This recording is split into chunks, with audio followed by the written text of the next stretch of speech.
और ये जो उसका शिव के शिष्य का आचरण है, ये जगत के लिए अनुकरणीय है। जगत के लोग देखकर ये कहते हैं कि देखिए कैसा शिव का शिष्य है, कैसा शिव का चेला है, कितना सुंदर बोलता है, कितने करुणा है, कितने सुंदर भाव है। इससे हमको सीखना चाहिए।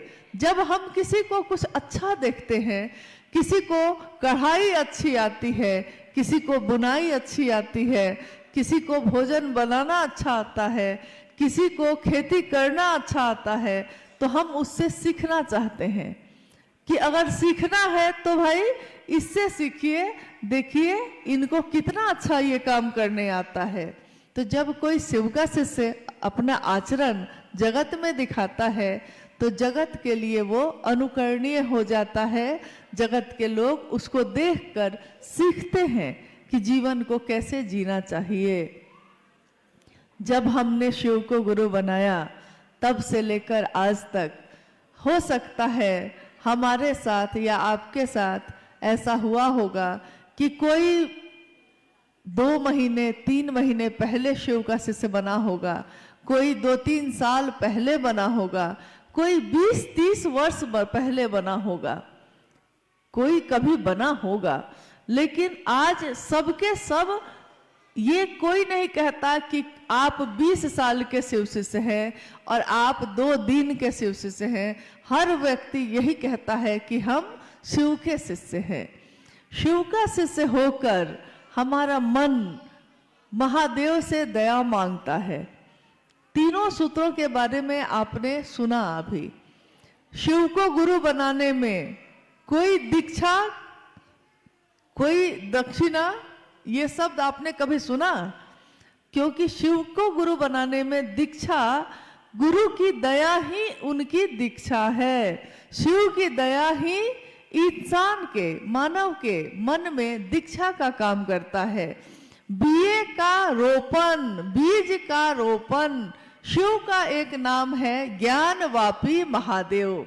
ज्ञानवापी महादेव का अर्थ होता है ज्ञान का वपन करने वाले, ज्ञान का रोपण करने वाले।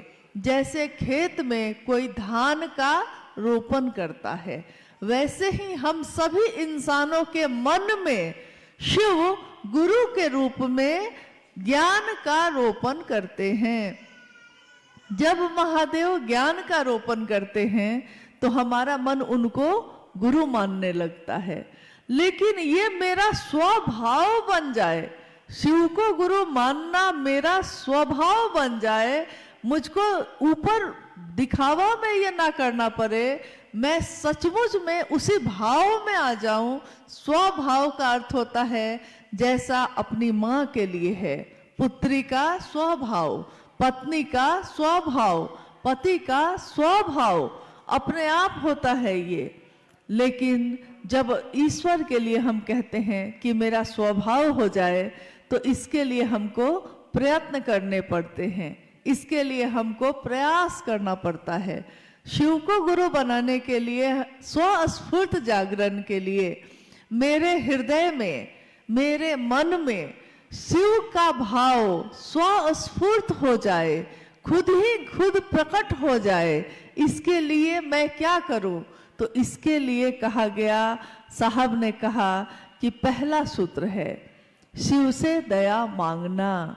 मन ही मन जब हम शिव से दया मांगते हैं, हे शिव आप मेरे गुरु हैं, मैं आपका शिष्य हूँ, मुझ शिष्य पर दया कर दीजिए, तो महादेव की दया मेरे मन में, जब मेरा मन बार बार उसकी आवृत्ति लेता है,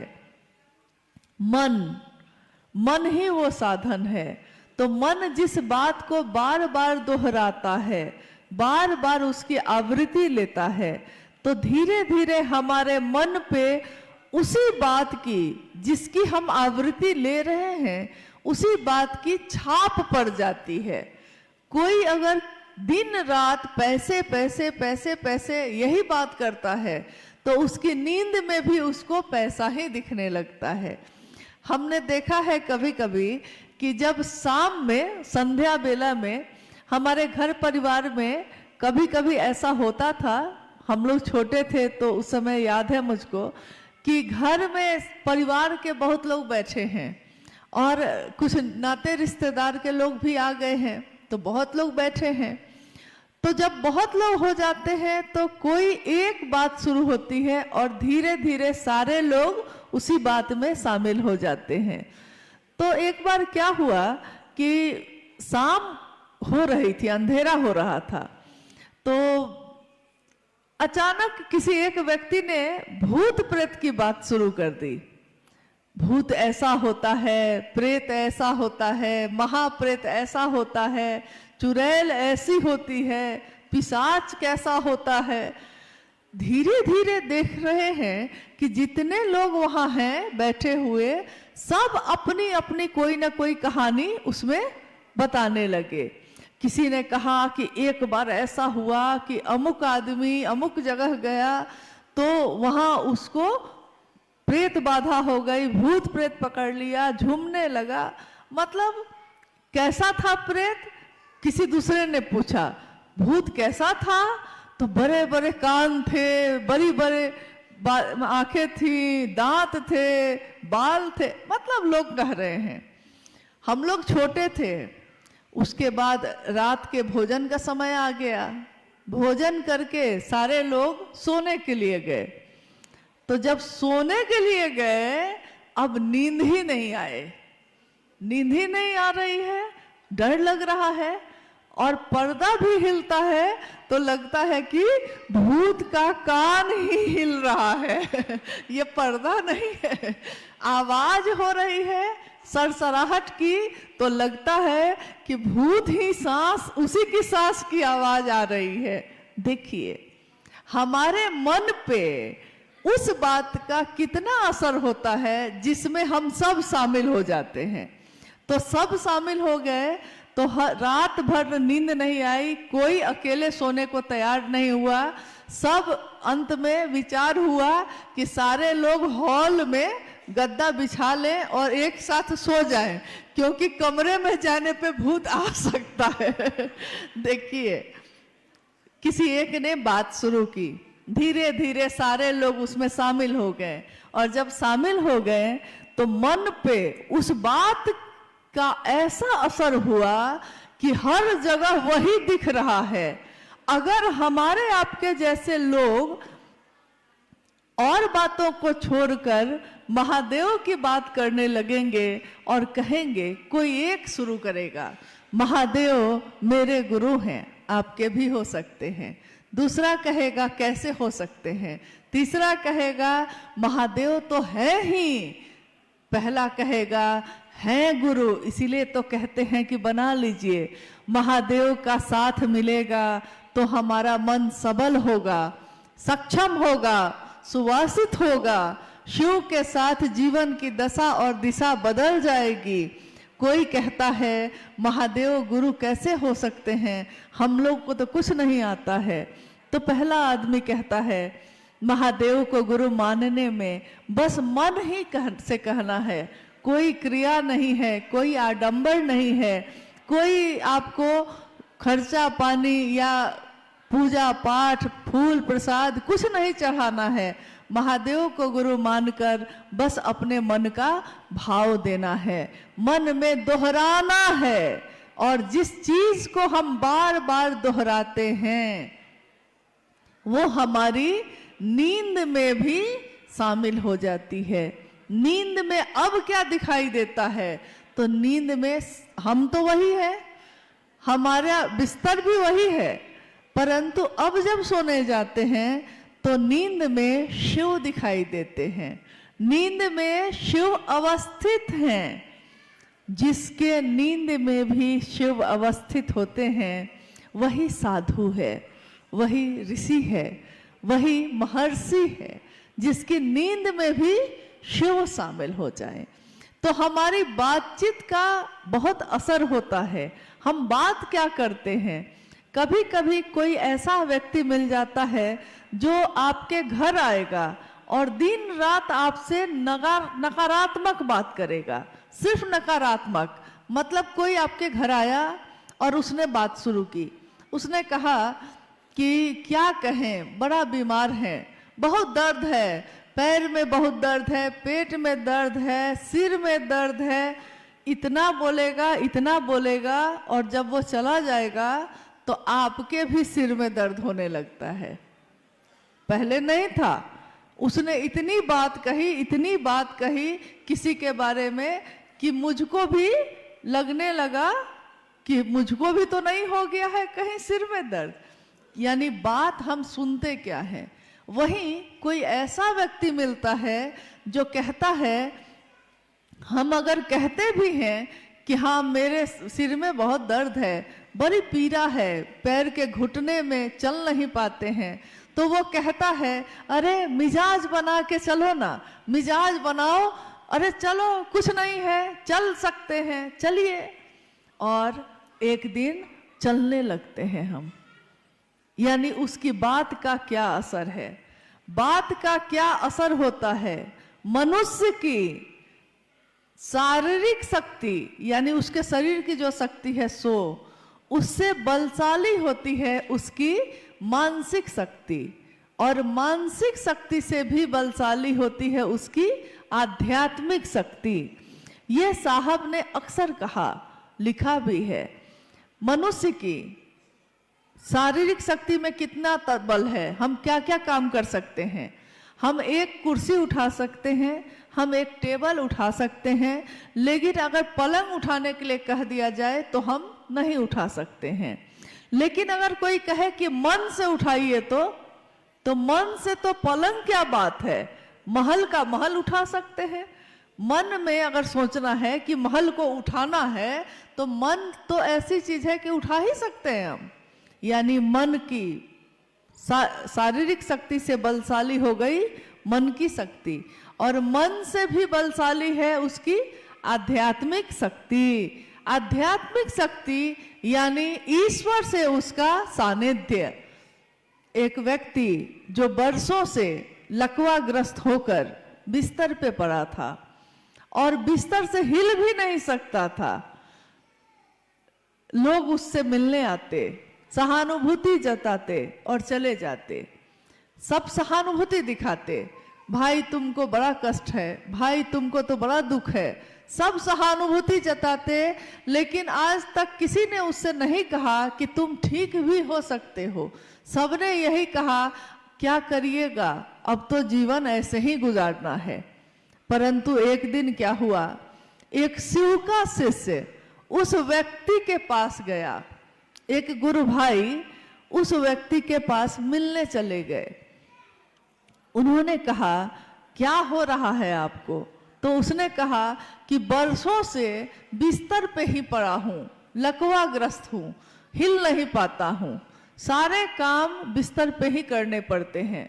गुरु भाई ने, शिव के शिष्य ने कहा महादेव को गुरु बनाइए ना, लेटे लेटे ही महादेव से दया मांगिएगा, महादेव को प्रणाम करिएगा, और अगर कोई मिल जाए, आए कोई मिलने, उससे महादेव की बात करिएगा। बड़े अविश्वास में बेमान से उस व्यक्ति ने जो बिस्तर पे था मान तो लिया, परंतु उसके मन में विश्वास नहीं था। एक दिन उस गांव में आग लग गई। जैसे बिहार, उत्तर प्रदेश, ये सब राज्य में जब जाइएगा तो गांव, यहाँ पहाड़ पे तो एक घर यहाँ है तो दूसरा घर उतनी दूर है ऊपर में, तो तीसरा घर एकदम नीचे में है। परंतु बिहार और उत्तर प्रदेश, झारखंड, ये सब में जाइएगा तो एक घर के ठीक बगल में दूसरा घर है, फिर तीसरा घर है, एकदम नजदीक नजदीक घर है। एक गांव में 700-800 घर है, 3-3 हजार घर है एक ही गांव में। तो जब आग लगेगी तो इतना नजदीक है दूसरा घर कि उसमें भी आग लग जाएगी, उससे लगते लगते पूरा गांव में आग लग जाती है। एक दिन उस गांव में आग लग गई और आग धीरे धीरे एक घर से दूसरे घर में पहुंचने लगी। गांव में हल्ला मच गया, लोग अपने घर से बाहर भागने लगे। अगर घर के अंदर आग लगेगी तो हम बाहर ही भागेंगे ना, सब भागने लगे। भागते समय किसी को ध्यान नहीं रहा कि वो व्यक्ति जो लकवा मारा हुआ था जिसको, वो तो बिस्तर पे था, उसके बारे में किसी को ध्यान ही नहीं आया। सब अपने प्राण बचाने के लिए बाहर भागने लगे। बाहर भागते भागते लोगों ने देखा कि जो बरसों से बिस्तर से हिला भी नहीं था, और उस दिन वो दौड़ते हुए बाहर भाग रहा है। तब लोगों को ध्यान आया कि अरे ये तो अंदर ही था, लेकिन ये दौड़ कैसे रहा है। लोग आग को छोड़कर उसी से पूछने लगे कि भाई तुम दौड़ कैसे पाए, तुम तो हिल भी नहीं पा रहे थे। उसने कहा कि भैया पहले मैंने सोचा कि अब कोई आएगा मुझको बचाने, अब कोई मेरा खटिया लेके बाहर जाएगा, लेकिन कोई नहीं आया। मैंने देखा कि सारे लोग बाहर भाग गए, मुझको बचाने कोई नहीं आया। तो आपने जो कहा था ना महादेव से दया मांगना, मैंने मन ही मन महादेव से दया मांगनी शुरू की। महादेव दया कर दीजिए, महादेव दया कर दीजिए, महादेव दया कर दीजिए। और मेरा मन, मुझको भी नहीं पता है कि मेरा मन लगा जैसे कि भैरव जैसा हो गया हो, और कब मेरा शरीर खड़ा हुआ और कब मैं दौड़ने लगा मुझको पता ही नहीं चला। देखिए, मन ने शरीर को कैसे खड़ा कर दिया। शरीर ने मन का सहारा लिया, मन ने ईश्वर का, भगवान शिव का सहारा लिया, और भगवान शिव का सहारा लेने पे आपकी मानसिक और शारीरिक सारी चीजों की चिकित्सा शिव करते हैं, क्योंकि वो वैद्यनाथ भी हैं। वेदों के वेद वैद्यनाथ, महावैद्यनाथ, उनका एक नाम ये भी है। मनुष्य का जिसका साथ वो लेता है, हम जिसका साथ लेंगे, मेरा मन भी उसकी जैसा बनने लगेगा। हम शिव का साथ लेंगे तो मानवता, शिव का सानिध्य लेने वालों के लिए मानवता सबल होगी, सुवासित होगी, सक्षम होगी। साहब ने कहा कि मैं नहीं जानता कि संसार की दशा और दिशा शिव के बगैर कैसी होगी, परंतु यह मैं जानता हूं कि शिव के साथ यह मानवता सबल होगी, सक्षम होगी, सुवासित होगी। अस्तु, आओ चले शिव की ओर। इसलिए उन्होंने कहा कि सब चले शिव की ओर, चाहे वो कोई बुजुर्ग हो, चाहे वो कोई युवा हो, चाहे कोई बच्चा हो। बच्चा बच्चा जिस दिन शिव को अपना गुरु बनाएगा, उस दिन पत्ता पत्ता जब नमः शिवाय बोलेगा, उस दिन सचमुच में लगेगा कि महादेव मेरे आपके गुरु हो गए। महादेव ने कभी किसी से कुछ लिया नहीं है, सबको दिया ही दिया है। आपने सुना, अभी अनु भैया अपनी चर्चा में कह रहे थे, उन्होंने शिव के भक्त रावण का जिक्र किया। रावण जिसके बारे में लोग उसकी भक्ति से उसको नहीं जान पाए। लोग रावण को किस लिए जानते हैं? रावण भक्त तो था। रावण के लिखे हुए शिव तांडव स्तोत्र आज भी लाखों घरों में प्रतिदिन लोग गाते हैं। जटाटवी वाला जो आप सुनते हैं शिव तांडव स्तोत्र, लाखों घरों में इसको गाए जाते हैं। परंतु रावण का एक रूप ऐसा हो गया जिसने उसकी सारी अच्छाई पे पर्दा डाल दिया। रावण भक्त था, रावण शिव के प्रति समर्पित था। उसने शिव से लिया, परंतु उसने ज्ञान नहीं लिया। संपत्ति ली, ज्ञान भी ले लेता, बस इतनी ही तो बात थी। पिताजी से खेत ले लिया, खेती करने का ज्ञान भी ले लेते तो खेती कर सकते थे। पिताजी से लड़के दुकान में बंटवारा तो कर लिया, लेकिन दुकान चलाई कैसे जाती है इसका ज्ञान भी ले लेते तो दुकान चला सकते थे। इसी तरह रावण के साथ भी हो गया। परंतु आपने सुना होगा कि आज भी जब भी बात आती है कि सीता के अपहरण की, हरण कर लिया रावण ने, तो क्या दृष्टांत था, क्या दृश्य था? एक कुटिया में है सीता और रावण क्या बन के गया वहां? रावण वहां गया, रावण बन के गया था, गया तो था हरण करने, लेकिन बन के क्या गया था? साधु। देखिए, बन के वो गया साधु। साधु बनना आसान है, क्योंकि उसमें क्या करना है? गेरुआ कपड़ा पहन लेना है, रुद्राक्ष की माला पहन लेनी है, तो साधु बन गए। लेकिन साधु होना बहुत कठिन है, साधु होना बहुत मुश्किल है। उसी तरह बन के गया था साधु, हरण किया मां सीता का, तो लज्जित कौन हुआ? रावण नहीं, क्योंकि रावण को तो यह करना ही था। लज्जित वहां साधुता हो गई। इसलिए आज भी, कब की यह कहानी है, कितने सालों पहले की कहानी है, लेकिन आज भी साधु वेश में भी किसी को हम देखते हैं तो हम उस पर विश्वास नहीं करते तुरंत। हमको लगता है कि पता नहीं ये सही में साधु हैं भी कि नहीं हैं, कहीं बन के तो नहीं आ गए। एक रावण ने ऐसा किया है तो दुर्गामी परिणाम है उसके, कि आज भी साधु पे लोग जल्दी भरोसा नहीं कर पा रहे हैं, जबकि करना चाहिए। ये तो भेष ही ऐसा है, नहीं कर पाते।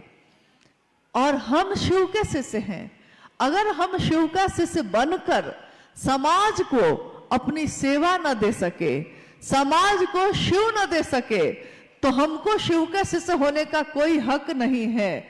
अगर मेरे कारण महादेव का नाम ऊंचा ना हुआ, अगर मेरे कृत्य से, मेरे आचरण से मेरे गुरु शिव की बदनामी हुई, तो ये वही बात हो जाएगी, लोगों का भरोसा शिव शिष्यों से भी उठ जाएगा, क्योंकि उनको लगेगा कि शिव के शिष्य ऐसे होते हैं। इसलिए अगर कुछ करना है गलत करना है कुछ, तब आप जो हैं वही बन के जाइए समाज में। लेकिन अगर शिव के लिए करना है तो समाज में व्यष्टि का नकाब हटाकर समाज समष्टि की ओर चलना होगा। व्यष्टि का नकाब, मैं कौन हूं, क्या हूं, इसको भूलना पड़ेगा और महादेव का शिष्य बनकर जगत में उतरना पड़ेगा, कि लोग देखें कि शिव का शिष्य कैसा होता है। हम व्यापार करते हैं तो हमको झूठ बोलना पड़ता है, हम नौकरी करते हैं छल करना पड़ सकता है। जगत में जगत को खरीद के जगत को बेचने का रिवाज पुराना है। जगत में तो हम खरीदते ही हैं, एक सामान बेचते हैं तो एक सामान खरीदते हैं, परंतु शिव को बेचकर जगत नहीं खरीदना है। यही साहब श्री ने कहा, अगर जगत को बेच के जगत खरीदना पड़े तो खरीद लेना, लेकिन शिव को बेच के जगत मत खरीदिएगा। एक घर कोई छोड़ देता है, बाकी सब जगह चलेगा, लेकिन महादेव के काम में ईमानदारी, करुणा, सौम्यता, ये तो शिव के शिष्यों का आचरण है। इसलिए शिव के शिष्यों को जहां भी, चाहे हम साप्ताहिक चर्चा पे अगर शिव चर्चा करते हैं तब, या एक अकेले भी रास्ते में किसी से बात करते हैं तब, या आज जो ये कार्यक्रम घटित हो रहा है तब, चाहे ज्यादा लोग हों चाहे कम लोग हों, लेकिन हमारी बोली बदलनी नहीं चाहिए। ऐसा ना हो कि शिव चर्चा कर रहे हैं, सारे लोग देख रहे हैं कि हाँ ये सारे लोग तो शिव चर्चा करते हैं, और अचानक उसमें कोई एक दूसरे पे थप्पड़ चलाने लगे, कोई गाली देने लगे, घर जाए तो घर में हंगामा मचा दे, तो लोग क्या कहेंगे? लोग कहेंगे कि शिव का शिष्य ऐसा करता है। कोई नहीं कहेगा कि अमुक आदमी ऐसा करता है, लोग कहेंगे कि ये जो शिव चर्चा करने वाले लोग इकट्ठा हुए थे वो लोग ऐसा करते हैं। कोई दूसरा किस पे आरोप लगेगा? महादेव पे लगेगा। किसके नाम की बदनामी होगी? महादेव के नाम की बदनामी होगी। तो ये बहुत शर्मिंदगी की बात होगी कि मेरे आपके कारण महादेव का नाम न हुआ, मेरे आपके कारण महादेव की बदनामी हो जाए। बदनामी हो जाना ये तो किसी भी शिष्य के लिए बहुत ही शर्मिंदा होने की बात है, बहुत ही निम्न स्तर की बात है। तो ये काम हमको कभी न करना चाहिए, ना किसी को ऐसा करने देना चाहिए। अगर कोई ऐसा करता है तो उनको हाथ जोड़ के कहिए कि भैया ये काम, दीदी ये काम आप अपने घर में करिए, कृपया महादेव के घर में मत करिए। महादेव की दुनिया है ये, महादेव की दुनिया में हम रहते हैं, आप रहते हैं, महादेव की इस दुनिया में हम रहते हैं। लेकिन अगर हमारी दुनिया में, यानी हमारी दुनिया तो छोटी छोटी है, हमारी दुनिया में अगर महादेव आ जाएं तो हमारा परिवार, हमारा समाज महादेव जैसा ही होगा, महादेव ही होगा। इसलिए कोशिश करनी है कि पहला सूत्र भी महादेव से दया मांगे शिष्य बनने के लिए, दूसरा सूत्र शिव की चर्चा करें कि खुद भी शिव के शिष्य बने और दूसरों को भी प्रेरित कर सकें, और तीसरा सूत्र शिव को प्रणाम करना। शिव को प्रणाम करना यानी उस सत्ता को प्रणाम करना जिसके सामने नमन करने की भी योग्यता हमारी नहीं है। गर हो सके नमन तो सौभाग्य है हमारा, इस योग्य हम कहाँ हैं, गुरुवर तुम्हें मनाए, फिर भी मना रहे हैं, शायद तू मान जाए।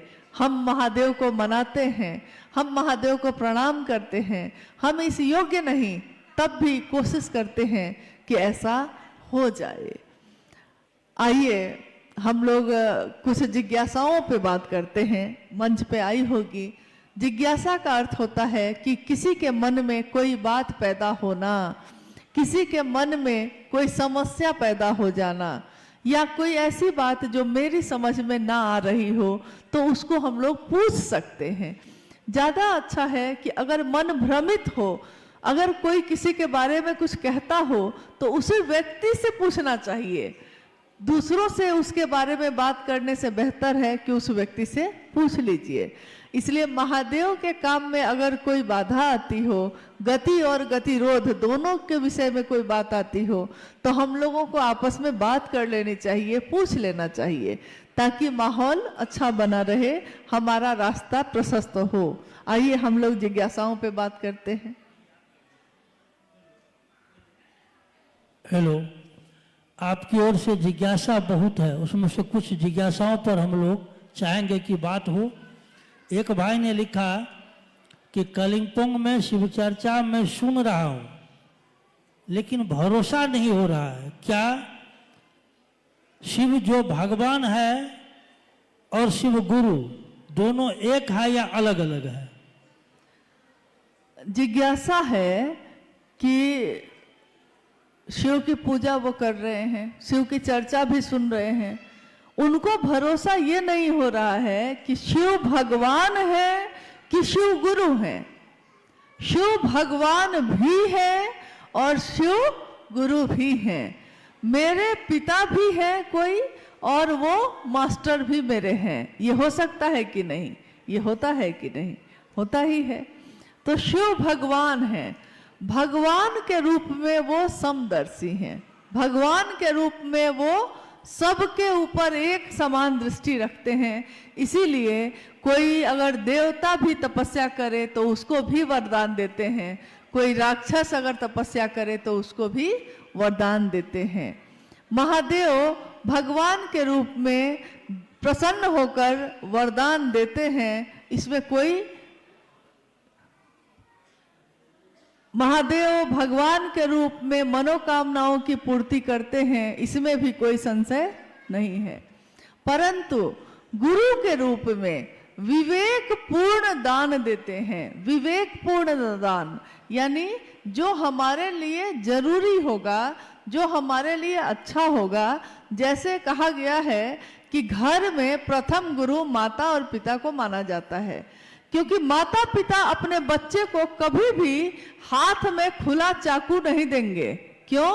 बच्चा चाकू मांगता है, माता पिता नहीं देंगे क्योंकि वो जानते हैं कि चाकू से हाथ काट लेगा। इसको अभी चाकू चलाना आता नहीं है तो चाकू से हाथ कट जाएगा, तो नहीं देंगे। देखिए, माता पिता है वो, लेकिन यहां उन्होंने एक गुरु के तरह विवेकपूर्ण दिया या नहीं दिया, क्या देना ठीक होगा, क्या देना नहीं ठीक होगा। बच्चा कहता है कि हम 10 बजे रात में जाएंगे अपने दोस्त के यहाँ, माँ कहती है ना दिन में जाना, और मानती है, लेकिन किस बात पे कि दिन में जाना, रात में नहीं जाना है। यहाँ उसने क्या किया, विवेक पूर्ण होकर उसकी बात को माना, बच्चे की बात को माना, लेकिन विवेक का भी प्रयोग किया। तो महादेव जब गुरु के रूप में होते हैं तो वो विवेक पूर्ण दान देते हैं, जो इंसान के जीवात्मा के लिए, जीवात्मा के इस जीवन के लिए अच्छा होगा, सुंदर होगा, उसी के लिए वो वही दान देंगे। अगर नहीं ठीक होगा तो वो नहीं देंगे गुरु के रूप में, और ठीक होगा तो गुरु के रूप में वो भी दे सकते हैं जो हमारे भाग्य में भी नहीं हो, जो हमारी रेखाओं में भी ना हो, वो भी गुरु अहर्निश देते हैं, देते आए हैं। देखिए, जिज्ञासा आपकी है, हमारी जिज्ञासा नहीं है। आप चैन से बैठे, कुछ देर एक जिज्ञासा आई है कि भारत भूखंड पर गुरु और सदगुरुओं का भरमार है, फिर आज ये जगत गुरु शिव की बात क्यों?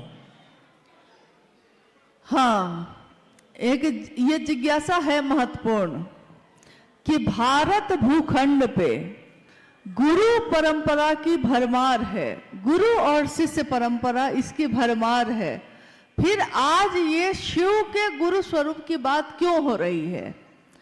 भारत भूखंड पे गुरु की भरमार है, ये बात सही है, शरीरधारी गुरुओं की कोई कमी नहीं है, लेकिन कोई शरीरधारी गुरु भी एक दिन शरीर में नहीं रहते, तब हमको आंतर होना पड़ता है, अपने मन को उनसे मिलाना पड़ता है। मान लीजिए आपने कभी किसी शरीरधारी गुरु को गुरु माना होगा, लेकिन अगर वो बाद में शरीर में नहीं रहते हैं, फिर भी उनकी परंपरा शिष्य की चलती ही रहती है, क्योंकि शिष्य मन से मिलता है अपने गुरु से, और सही गुरुओं का अभाव भी है।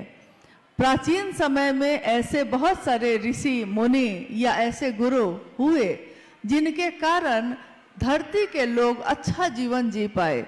कभी किसी ने कहा कि त्रेता युग है, ये सतयुग है ये, लेकिन आज जो युग है ये कलयुग है, और कली युग में ऐसा नहीं कि सारा कुछ खराब हो गया है।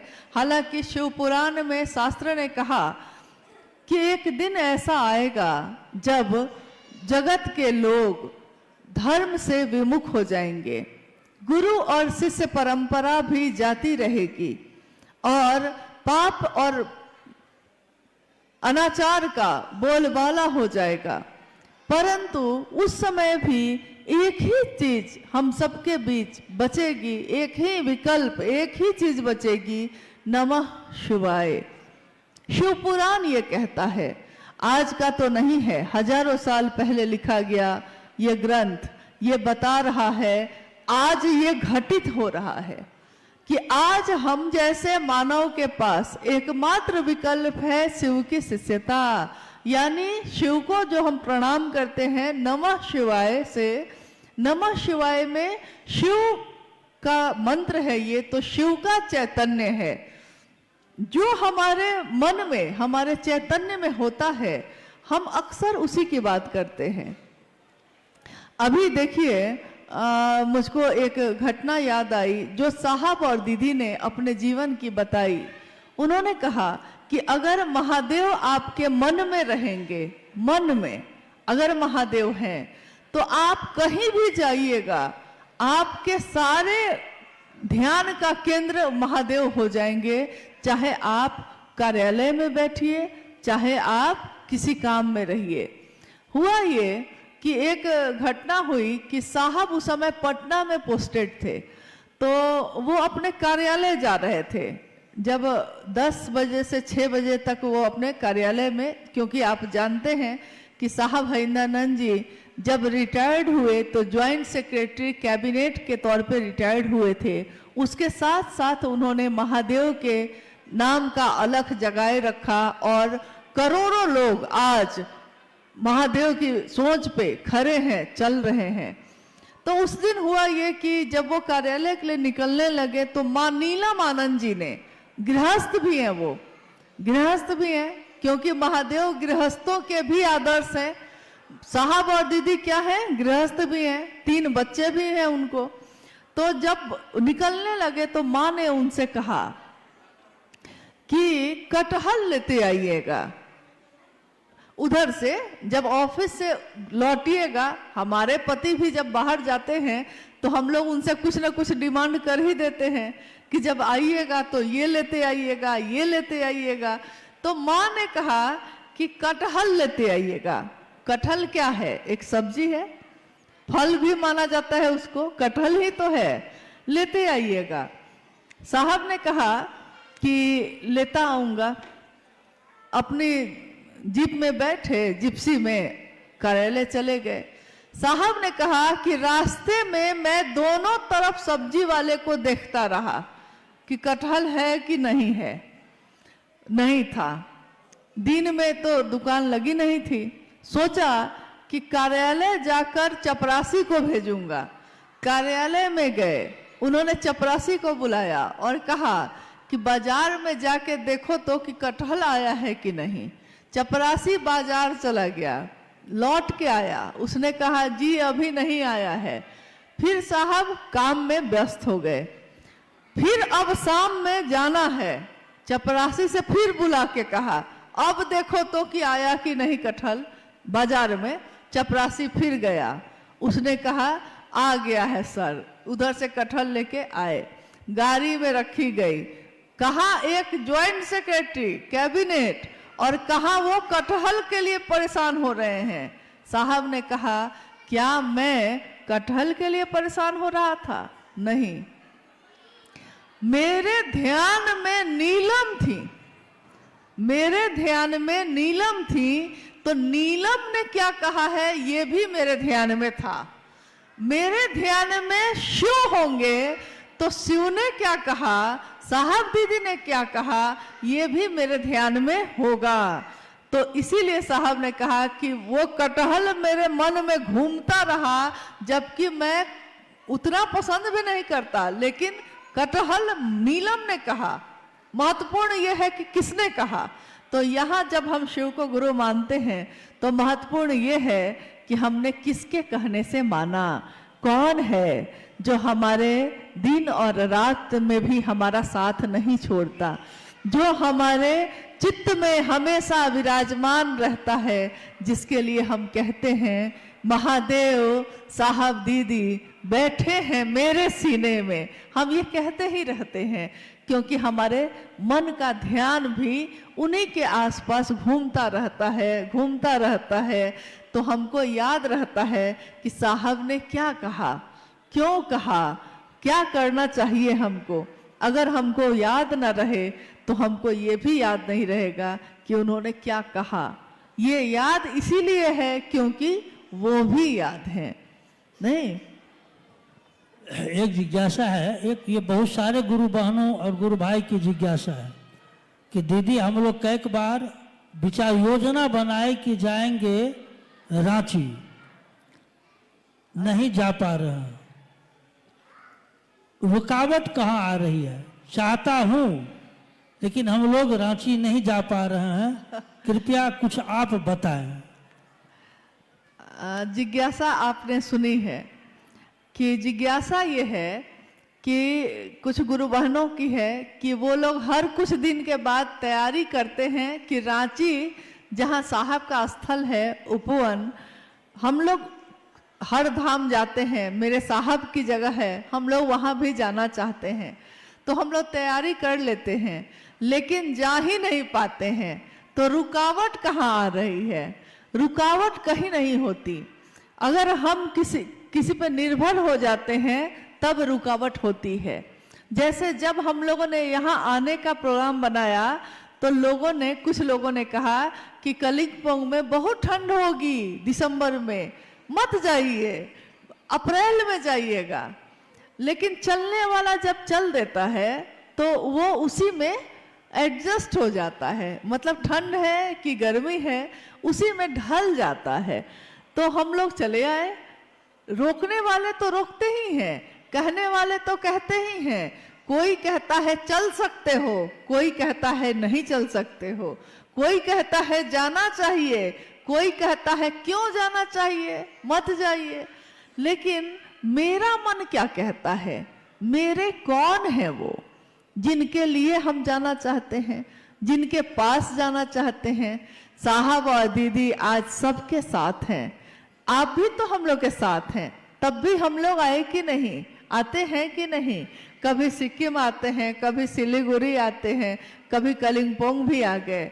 आज से 15-16 साल पहले साहब के साथ आए थे हम लोग कलिम्पोंग, यहाँ के टाउन हॉल में वो कार्यक्रम किया गया था। आज इतने सालों बाद फिर से कलिम्पोंग में आने का मौका मिला तो सारी स्मृति, सारी बातें याद आने लगी। मुझको याद है कि जब टाउन हॉल से निकलकर हम लोग कार्यक्रम के बाद निकलकर होटल जा रहे थे तो रास्ते में एक फुटबॉल का मैदान था, शायद किसी स्कूल का था, कहाँ का था, कोई फुटबॉल मैदान है, टाउन हॉल से निकलने के बाद रास्ते में था। तो साहब ने कहा कि कलिम्पोंग में महादेव का काम इतना हो कि एक दिन मैं आऊंगा, इस फुटबॉल ग्राउंड में महादेव की चर्चा हो। देखिए इतने साल पहले उन्होंने ये बात कही, लेकिन मुझको ये पूरा विश्वास है कि जो उन्होंने कहा है, कहीं के लिए कह दिया है तो वो घटित हुआ ही है, चाहे वो 20 साल बाद हो, लेकिन वो हो के रहता है। उन्होंने हमेशा यही चाहा कि हम सभी शिव के शिष्य बने, शिव के बने। यहाँ तो स्थिति ये होती है कि अगर कोई गुरु भाई या कोई गुरु बहन 50 आदमी को जोड़ लेता है और 50 आदमी उसके बात पे चलने लगता है तो वो समझ लेता है कि ये 50 मेरा आदमी है। तो दूसरा अगर कोई रख दिया चर्चा तो उसमें कहेगा मेरा लोग नहीं जाएगा, मेरा लोग, जबकि आपने उसको जोड़ा था क्या कह के, आपने तो कहा था शिव का बनना, शिव का शिष्य बनना, तो शिव के लोग ना होंगे, ये मेरे लोग कैसे हो गए? इसका अर्थ है कि मैंने शुरुआत में ही गलत भावना से ये काम किया है, मैंने महादेव के लिए महादेव का काम नहीं किया। जिसने भी, जो भी ऐसा करते हैं, उन्होंने शुरू से ही सोच लिया था कि हमको अपना आदमी बनाना है। हम लोग को कहाँ फर्क पड़ रहा, आप आए तो बहुत अच्छा, हम भी तो महादेव के लिए आए थे, फिर हम भी चले जाएंगे, आप भी चले जाइएगा। कोई ना भी आया तो भी कोई बात नहीं, महादेव उस पे भी दया करे, उस पे भी अपनी कृपा, अपना आशीर्वाद बरसाएं, उनके दया की बारिश हर व्यक्ति पे हो। हम शिव के शिष्य हैं, हम किसी का अशुभ नहीं सोच सकते, किसी का अहित नहीं सोच सकते, चाहे वो आपके साथ चले या ना चले। कभी शिव के शिष्यों को किसी का अहित नहीं सोचना चाहिए, क्योंकि वो शिव का शिष्य है और अगर उसने सोच लिया तो ऐसा घटित हो सकता है। इसलिए हम लोगों को ये काम कभी नहीं करना चाहिए। दूसरे गाली दे सकते हैं, हम लोगों को नहीं देना चाहिए।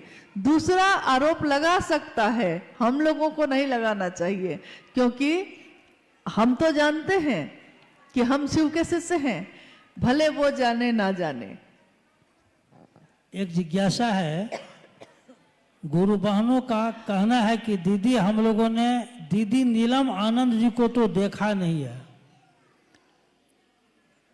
2005 में दीदी नीलम आनंद जी शरीर छोड़ी, आप उनके साथ और साहब श्री के साथ गुजारे हुए अपना कुछ अनुभव सुनाइए। बाप रे बाप, दीदी से अनुभव पूछ रहे, अपना कुछ अनुभव बताइए कि आपने क्या अनुभव किया साहब और दीदी को। देखिए, दीदी नीलम आनंद 2005 में 17 जून को शिवलीन हो गई। आज से कितने वर्ष पहले?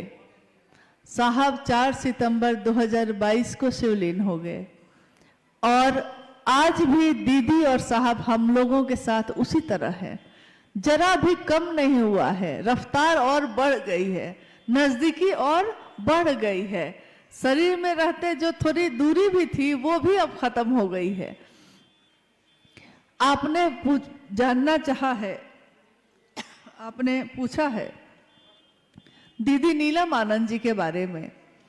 27 जुलाई 1952 को झारखंड में एक जिला है पलामू, वहां के मनातूगढ़ में दीदी माँ का जन्म एक जमींदार परिवार में हुआ। महुआर जगदीश्वर जीत सिंह की बेटी एक राज परिवार जैसा जीवन वो जी रही थी, और जब उनका बचपन अब यौवन की तरफ गया तो उनकी शादी हुई साहब हैदरानंद जी से 22 मई सन 1972 को। 22 मई सन 1972 में साहब और दीदी जीवन संगिनी बने मनातूगढ़ में। और ये वो समय था जब साहब शमशान साधना किया करते थे।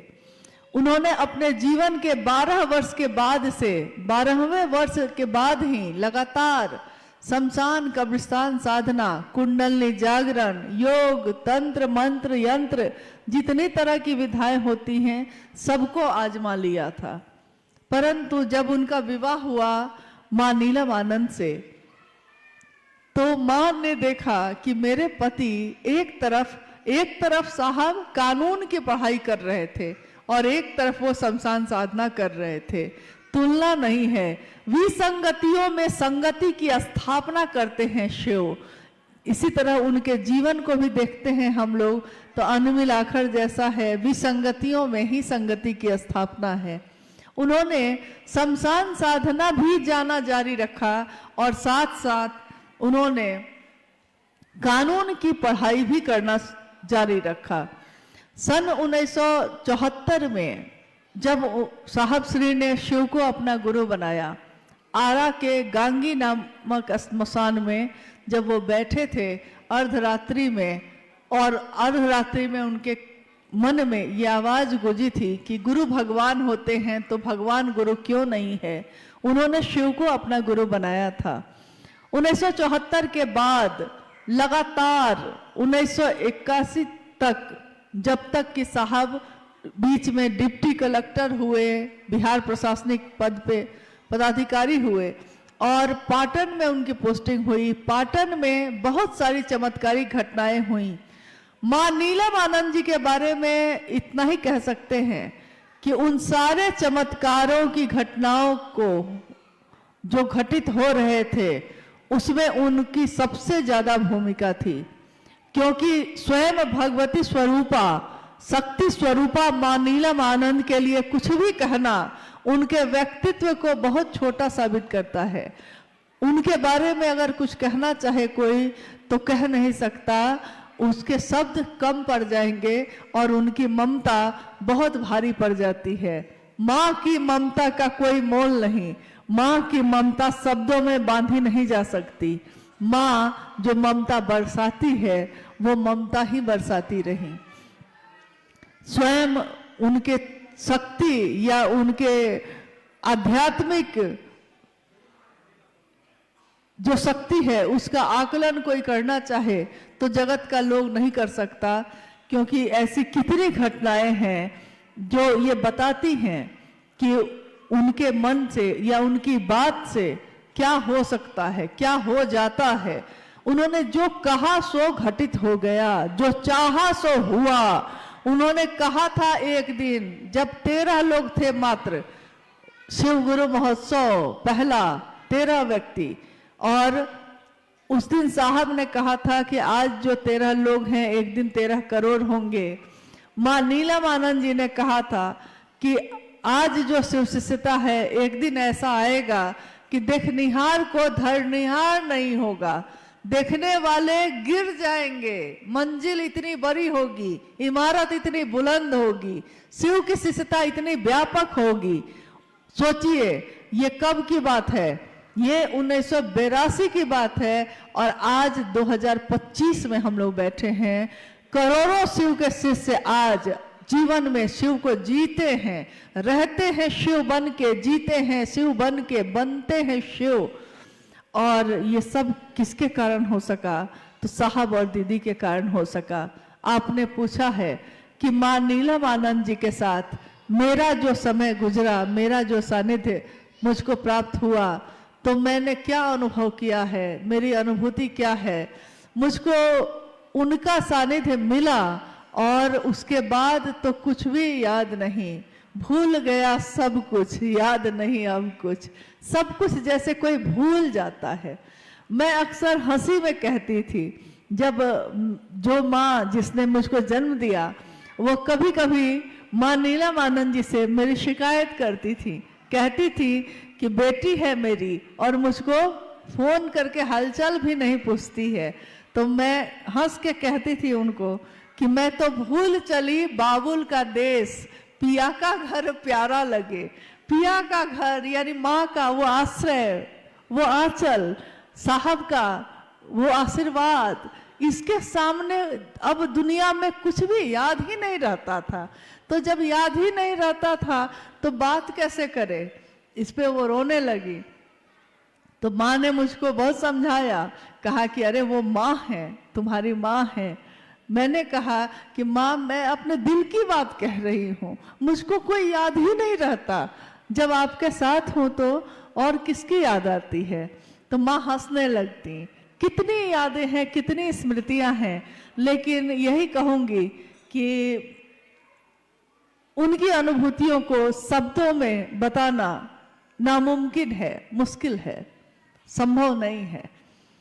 फिर भी उन्होंने जो दिया है, उन्होंने किसी में कभी भेद नहीं किया। मैंने देखा माँ नीलमानंद जी को कि उनकी 3 संतान यानी 2 बेटे 1 बेटी है, परंतु उन्होंने हम सबको, सभी शिव के शिष्यों को, शायद आपने सुना भी होगा, मेरी शादी जब हुई उस दिन ही मंडप पे ही मेरे शिव के शिष्य होने की घोषणा हुई थी। सभी शिव शिष्यों को माँ नीलमानंद जी ने एक जैसा ही प्रेम दिया, कभी भेद नहीं किया। तो शिव के लोग शिव जैसे ही होते हैं, शिव कभी भेद नहीं करते। शिव के आंचल में, शिव की गोद में देवता भी बैठते हैं, राक्षस भी बैठते हैं। शिव अगर अमृत देते हैं तो वो सबके लिए देते हैं, वो किसी एक को चुनकर नहीं देते। तो साहब और माँ नीलमानंद जी ने सबको एक समान रूप से अपना दान दिया, अपना आशीर्वाद दिया, ये चाहा कि हम शिव के शिष्य बने।